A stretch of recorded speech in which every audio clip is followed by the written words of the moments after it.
جنات اللہ تعالیٰ کی ایک مخلوق ہے اور اللہ تعالیٰ کی بڑی مخلوقات میں سے ایک مخلوق ہے.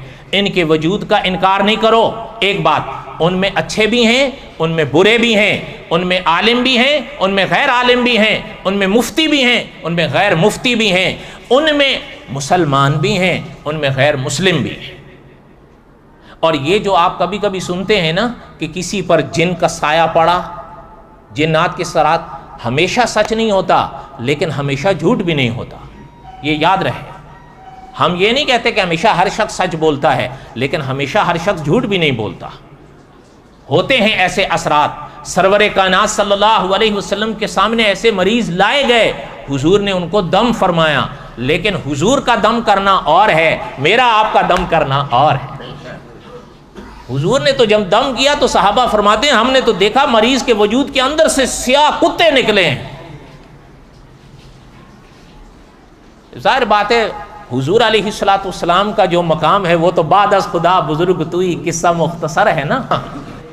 لیکن جو ہو سکتا ہے وہ کرو. کیا معنی؟ اکابر نے لکھا ہے بستر پر آؤ، حضور کی تعلیمات یہ ہیں، آیت الکرسی پڑھو تاکہ ان سے حفاظت رہے. دیکھیں آپ اور ہم لباس بدلتے ہیں نا، انسان کے سامنے بدلنا چاہیے یا چھپ کر بدلنا چاہیے؟ چھپ کر بدلنا چاہیے نا. لیکن یہ تعلیم پیغمبر کی ہے، یہ تعلیم اولیاء کی ہے پیغمبر کے صدقے میں کہ جب لباس بدلو تو صرف یہ نہیں کہ انسان سے چھپو، ان سے بھی چھپو. ان سے کیسے چھپیں گے؟ انسان تو ہمیں نظر آتے ہیں. اِنَّهُ يَرَاكُمْ هُوَ وَقَبِيلُهُ مِنْ حَيْثُ لَا تَرَوْنَهُمْ. اللہ نے خود قرآن میں فرمایا انسان ہمیں نظر آتے ہیں، یہ تو ہمیں نظر نہیں آتے، تو ان سے کیسے چھپیں گے؟ حضور نے سکھایا ہے کیسے چھپیں گے نا.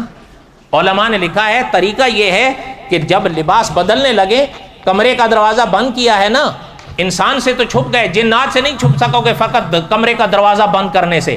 کیسے چھپیں گے؟ فرمایا یہ لباس اتارنے سے پہلے پڑھو بسم اللہ الذی لا الہ الا ہو.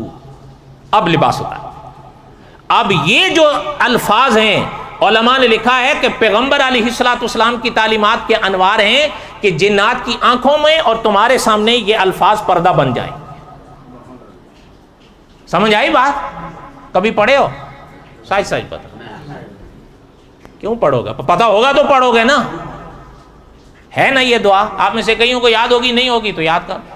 حضور نے تعلیم سکھائی ہے بسم اللہ اللہم جنبنا الشیطان وجنب الشیطان ما رزقتنا. اب لباس تفسیر مکی میں چھپا لباس اتارنے سے پہلے پڑھو. حضور نے فرمایا اس دعا کا صدقہ ہوگا. علماء نے لکھا ہے کہ حضور کے فرامین کا معنی یہ ہے، اس دعا کے ان الفاظ کا اثر یہ ہوگا شیطان آپ کے اور اہلیہ کے قریب تو کیا اس بچے کے بھی قریب نہیں آ سکے گا. سمجھ آئی بات؟ لیکن تفسیر مکی میں ہی آگے چھپا ہے میرے اور آپ پہ خمار چھایا ہوا ہوتا ہے. یہ الفاظ اس وقت یاد کہاں ہوتے ہیں؟ یہ تو ہے اب سچ ہے یا جھوٹ ہے؟